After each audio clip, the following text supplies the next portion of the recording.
Sholat Idul Adha di Simpang 5, Kota Semarang, dihadiri Presiden Joko Widodo bersama Ibu Negara Iriana Joko Widodo, Senin 17 Juni 2024. Dalam kesempatan itu, Presiden juga menyerahkan seekor sapi sebesar 1,250 ton sebagai hewan kurban untuk Masjid Baitur Rahman Semarang. Sholat ID yang dilaksanakan Presiden di Simpang 5, Kota Semarang, merupakan rangkaian dari kunjungan kerja di wilayah Jawa Tengah. Usai sholat ID, Presiden dijadwalkan mengecek proyek tanggul laut yang terletak di Tambak Lorok, di wilayah Semarang Utara. Dalam sholat ini, Ketua Komisi Pemilihan Umum RI Hashim Asyari menjadi khatib sholat Idul Adha. Ia mengatakan berkurban saat perayaan Idul Adha dimaknai bukan hanya pengorbanan materi, namun juga wujud keikhlasan. Hari Raya Idul Adha yang juga disebut Hari Raya Kurban, mengingatkan kita kepada Nabi Allah Ibrahim alaihissalam, bersama putranya Nabi Ismail alaihissalam. Nabi Ismail adalah putra tunggal Nabi Ibrahim yang telah bertahun-tahun dirindungkan kehadirannya. Sebagai putra tunggal, Nabi Ismail sangat disayangi oleh kedua orang tuanya. Dalam suasana saling kasih sayang seperti itu, turunlah perintah dari Allah kepada sang ayah, yaitu Nabi Ibrahim, untuk melakukan kurban dengan menyembelih anak kandungnya sendiri, yaitu Nabi Ismail. Nabi Ibrahim alaihissalam dengan penuh ketaatan dan kepatuhan bersedia melaksanakan perintah Allah itu, dan ketika diceritakan oleh Nabi Ibrahim kepada Nabi Ismail tentang adanya perintah dari Allah untuk menyembelihnya, Nabi Ismail tidak gentar sedikit pun juga. Ia rela menerima perintah itu dan meyakinkan ayahnya bahwa ia menerima perintah itu juga dengan penuh ketaatan dan kesabaran. Keduanya dengan jelas telah bersama-sama menunjukkan sikap ingin berkorban yang luar biasa besarnya. Kesediaan Nabi Ibrahim untuk melaksanakan perintah dan kerelaan Nabi Ismail untuk menerima perintah itu merupakan perwujudan dari kepatuhan mereka yang tiada taranya terhadap perintah Allah.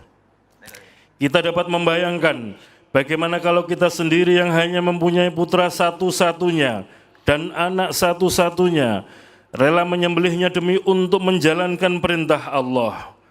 Nabi Ibrahim dan putranya Nabi Ismail telah melaksanakan perintah itu dengan penuh ketaatan, penuh kerelaan dan ketenangan, serta penuh penyerahan diri. Pengorbanan yang dilakukan oleh kedua hamba Allah tersebut merupakan ujian dan pengorbanan yang amat besar yang tiada bandingan dalam sejarah umat manusia sampai hari ini. Pengorbanan dan ujian yang beliau berdua lakukan itu kini tercatat dalam sejarah sebagai peristiwa yang diabadikan sepanjang masa yang kita sebut dengan Idul Kurban. Pengorbanan dan ujian seperti itu kiranya dapat kita tanamkan dalam hati sebagai pelajaran yang berharga. Sebaliknya, alangkah kecilnya ujian dan pengorbanan kita yang hanya mengorbankan sebagian dari apa yang kita miliki demi memenuhi perintah Allah pada Hari Raya Kurban ini. Allahu Akbar, Allahu Akbar, Allahu Akbar. Hadirin jamaah Idul Adha yang dirahmati Allah. Pengorbanan yang dilakukan oleh Nabi Ibrahim dan Nabi Ismail patut kita teladani dan kita ikuti dalam pengertian bahwa kita dengan kemampuan yang ada bersedia memenuhi dan menaati perintah Allah dengan mengorbankan sebagian dari harta yang kita miliki dan mengorbankan apa yang kita lakukan dipandang tidak sesuai dengan perintah dan tuntunan Allah. Pada Hari Raya Idul Adha diperintahkan kepada mereka yang mampu untuk menunjukkan kesediaan berkorban dengan penyembelihan seekor hewan ternak. Penyembelihan terhadap hewan kurban itu mengalirkan darah dan menghasilkan daging yang akan dibagi-bagikan kepada yang berhak.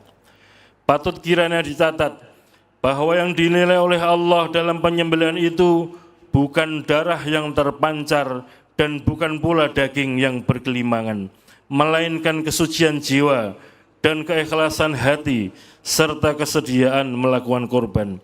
Hal ini dinyatakan oleh Allah dalam Al-Quran, Surat Al-Hajj ayat 37. A'udzu billahi minasyaitonir rajim. La yanalallahu luhumuha wala dimauha walakin yanaluhut taqwa minkum. Tidak akan sampai kepada Allah daging dan darah kurban itu, tetapi yang sampai kepadanya adalah ketakwaan kalian. Kesucian jiwa dan keikhlasan hati dalam melaksanakan kurban merupakan satu unsur yang sangat penting yang harus mendapat perhatian kita. Hal ini merupakan landasan yang menjadi dasar dalam melaksanakan segala perbuatan dan ibadah kita. Pernyataan Allah dalam ayat di atas menunjukkan bahwa pengorbanan yang ditampilkan tidak dilihat dari segi materi, kuantitas, dan bentuk lahiriah, tetapi yang dilihat adalah keikhlasan dan niat yang memberi kurban.